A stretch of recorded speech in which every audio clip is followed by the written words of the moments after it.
शिक्षाप्रद कहानी सुनने के लिए चैनल को सब्सक्राइब कर दें ताकि नई कहानी आपके लिए लाती रहूं। हिडिंबा पांडव कुल की सबसे पहले बनने वाली वधू बनी थी। लाक्षागृह यानी लाह के बने घर को जब दुर्योधन एवं मामा शकुनी की योजना के अनुसार जलाया गया, तब पांचों पांडव अपनी माता कुंती समेत उसी भवन में थे। इन सभी की हत्या करने हेतु ऐसा किया गया था। अपने सामर्थ्य एवं दैविक कृपा से वो वहां से बच निकले और भेष बदल कर रहने लगे। इसी क्रम में वे एक जंगल में पहुंच गए। रात अंधेरी थी और जंगल घना था। जमीन पर बड़े बड़े झाड़ उगे हुए थे, जिसके कारण चलना मुश्किल हो गया था।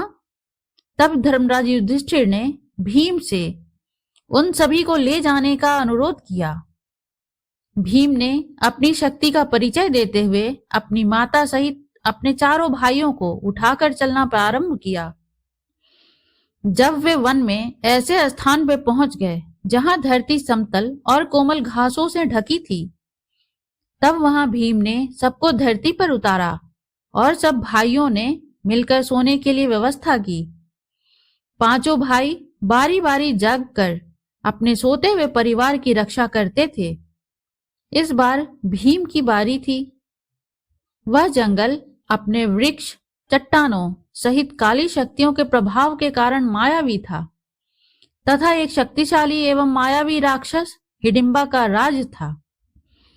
जंगल में आने वाला कोई भी मानव इस मायावी स्थान से निकल नहीं पाता था, अपितु राक्षसों का आहार बन जाता था। इन राक्षसों की घ्राण शक्ति यानी सूंघने की शक्ति बड़ी तेज थी। जंगल में मानव के प्रवेश को तुरंत भांप लेते थे। जब राक्षस राज हिडिंब को इन मनुष्यों के आने का पता चला, तो वह मानव मांस खाने के लिए ललायित हो उठा। उसने अपनी बहन हिडिंबा को उन मनुष्यों को उसके सामने प्रस्तुत करने का आदेश दिया। हिडिंबा पांडवों के समीप जा पहुंची। भीम को देख हिडिंबा मोहित हो गई। वो सोचने लगी, एक शक्तिशाली पुरुष जिसका हृदय इतना कोमल है कि अपने परिवार को सुरक्षा प्रदान कर रहा है, उससे अच्छा जीवन साथी और कौन हो सकता है। मैं धन्य हूं यदि वह मेरे पति बने। फिर उसे अपने क्रूर भाई की आज्ञा का स्मरण हुआ।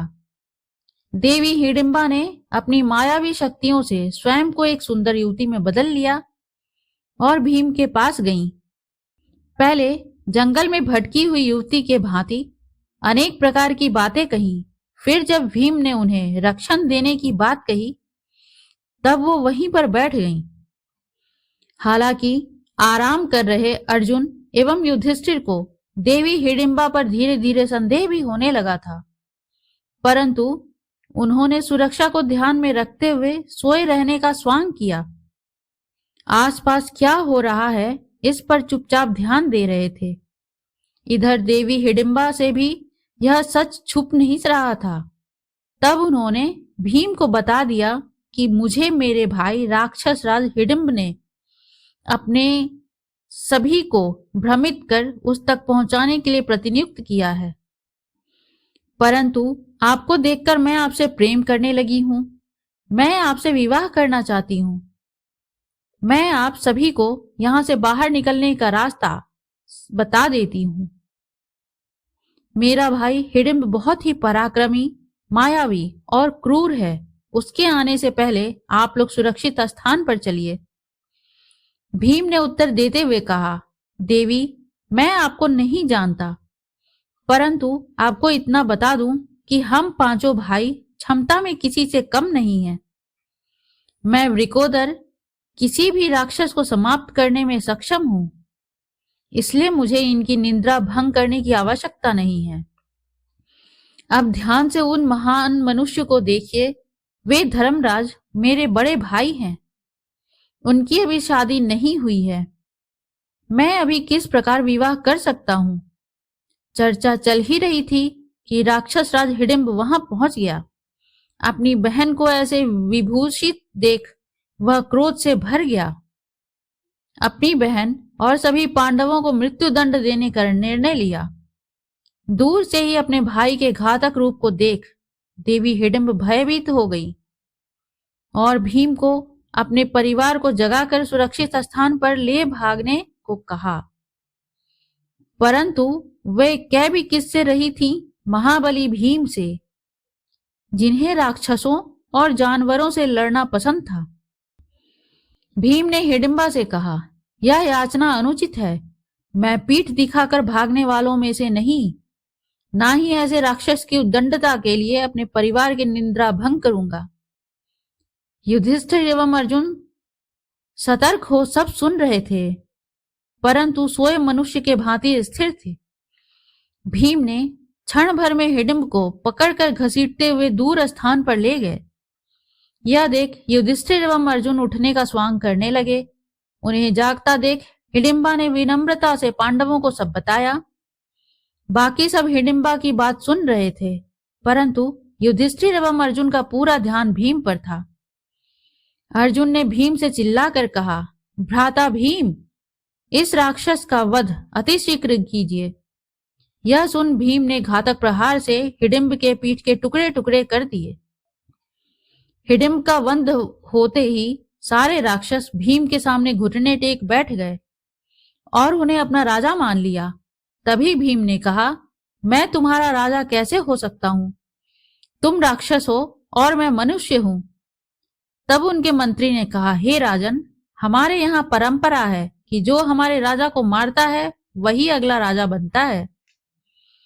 एक शक्तिशाली राजा ही अपनी प्रजा को सुरक्षा प्रदान कर सकता है, और प्रभु, आप तो राक्षस राज हिडिंब से भी अधिक शक्तिशाली हैं। यह सुनकर भीम ने कहा, परंतु मैं आपका राजा नहीं बन सकता। तब फिर से हाथ जोड़कर उनके मंत्री ने कहा, राजन, ऐसा ना कहें। बिना राजा के प्रजा अनाथ हो जाती है, जंगल राज हो जाता है। इन सब बातों को सुनकर धर्मराज युधिष्ठिर ने विचार करने हेतु समय मांगा। तभी वहां देवी हिडिंबा आकर पांडुपुत्र भीम से कहती हैं, हे राजन, कृपया कर मेरे प्रेम को स्वीकार करें, मुझे अपनी पत्नी बनने का सौभाग्य दें। इस पर भीम ने कहा, ऐसा कैसे हो सकता है? तुम राक्षस कुल की हो, मैं मनुष्य हूं। मेरे समाज में क्या तुम्हें वांछित स्थान मिल पाएगा? तब देवी हिडिंबा ने कहा, मुझे आपके समाज की स्वीकृति की इच्छा नहीं है, अपितु आपके स्वीकृति की इच्छा है। आप यहाँ का राजा बनकर मुझसे विवाह कर 1 वर्ष तक मेरे साथ रहें। जब मुझे पुत्र रत्न की प्राप्ति हो जाएगी, आप यहाँ से प्रस्थान कर सकते हैं। हम मायावी जाति हैं। मेरा पुत्र जन्म के कुछ समय बाद ही युवा अवस्था को प्राप्त हो जाएगा, तब आप यहाँ से प्रस्थान कर सकते हैं। मैं आपको नहीं रोकूंगी। मेरे पुत्र के रूप में इस कबीले को उसका राजा मिल जाएगा। फिर रोते हुए माता कुंती के चरणों में गिरकर कहा, माता, एक स्त्री के प्रेम की पीड़ा तो आप समझ सकती हैं। मुझे अपनी पुत्र वधू स्वीकार कर लीजिए माता। 1 ही वर्ष की तो बात है, मेरा भी कल्याण हो जाएगा और इस कबीले का भी। माता कुंती ने देवी हिडिंबा से कहा, हे पुत्री, तुम्हारी बातें तो धर्म संगत लग रही हैं, मुझे विचार करने का समय दो। फिर चर्चाओं के उपरांत माता कुंती सहित सभी पांडव इस बात पर सहमत हो गए कि इस प्रकार प्रजा को अनाथ करके जाना धर्म संगत नहीं है। फिर भीम ने कबीले का राजा होना स्वीकार किया, देवी हिडिंबा से विवाह किया और उनका एक पुत्र हुआ, महाबली घटोत्कच। मायावी राक्षस होने के कारण जन्म के कुछ समय उपरांत ही घटोत्कच युवा हो गए और अपने पिता भीम, अपनी पितामही देवी कुंती सहित अपने सभी काकाओं को दंडवत प्रणाम किया और उन्हें वचन दिया कि जब भी वो पांडवों को उनकी आवश्यकता पड़ेगी, वह केवल स्मरण मात्र से ही वहां उपस्थित हो जाएंगे। देवी हिडिंबा ने भी अपने वचन अनुसार अपने पति भीम, उनके भाइयों तथा उनकी माता देवी कुंती को विदा किया। अगर यह कहानी आपको अच्छी लगी हो तो लाइक एवं सब्सक्राइब करें और इस कहानी से क्या शिक्षा मिली कमेंट में जरूर लिखें। धन्यवाद।